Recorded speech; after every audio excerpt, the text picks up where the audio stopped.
ఎప్పుడూ జరుగుతున్న ఎన్నికల కంటే మా ఎన్నికలు భిన్నంగా జరుగుతున్నాయని నాగబాబు చెప్పారు. చూద్దాం. ఉత్కంఠభరితంగా మా అసోసియేషన్ ఎలక్షన్స్ ఇవాళ జరుగుతున్నాయి. ముఖ్యంగా ఇంతకుముందు యునానిమస్ అని చెప్పి ఎలక్ట్ అయిన మరి ఎలక్షన్స్ జరిగినప్పుడు ఎవరు కమిట్మెంట్తో ముందుకు రాలా.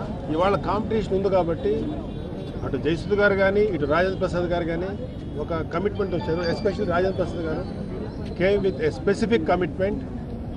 అండ్ మా అసోసియేషన్ మంచి రోజులు వస్తాయని ఎక్స్పెక్ట్ చేస్తున్నాను. ఎందుకంటే కామన్గా ఉండే ఆర్టిస్టులందరికీ కూడా ఇవాళ మా అసోసియేషన్ వేదిక కావాలి. వాళ్ళందరికీ మా అసోసియేషన్తో ఒక మంచి కనెక్టివిటీ కావాలి. అలాంటి దిశగా మేము కోరుకుంటున్నాం రావాలని. అండ్ ఐ విష్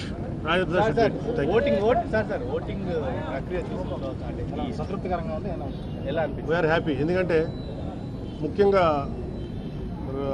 ఎప్పుడు రాని ఆర్టిస్టులు, కామన్ ఆర్టిస్టులు అంటే వాళ్ళని ఎలా చెప్పాలి అంటే అలాంటి కళాకారులు ఎంతోమంది కళాకారులు అందరూ కూడా వచ్చి ఓట్లు వేస్తున్నారు.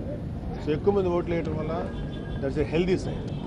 అంతమంది ఆయన ఇదే దుబాయ్ వెళ్ళారు పిల్లలు. నాకు ఇంకా ఎక్స్పెక్ట్ చేయలేదు. అది అయితే చెప్పలేదు. ఇప్పుడు 161 సార్ మార్పు జరుగుద్దని మీరు కోరుకుంటున్నారా? మార్పు జరగాలనే నేను వచ్చింది. జరిగిన తర్వాత జరగాలనుకుంటున్నాను. అది ఇంకా ఇంకొక 2-3 అవర్స్ కానీ తెలియదు కదా. లేటెస్ట్ మధ్యాహ్నం 3 కానీ తెలియదే విషయం. సో జరగాలని కోరుకుంటున్నాను. దానికోసం మేము అందరం ఫైట్ చేస్తాం. సార్ ఈసారి ఎలక్షన్స్లో ఎక్కువ బయట వాళ్ళు ఎక్కువ ఇన్వాల్వ్ అయ్యారు. నన్ను ఎక్కువ ఒత్తిడి చేస్తున్నారు.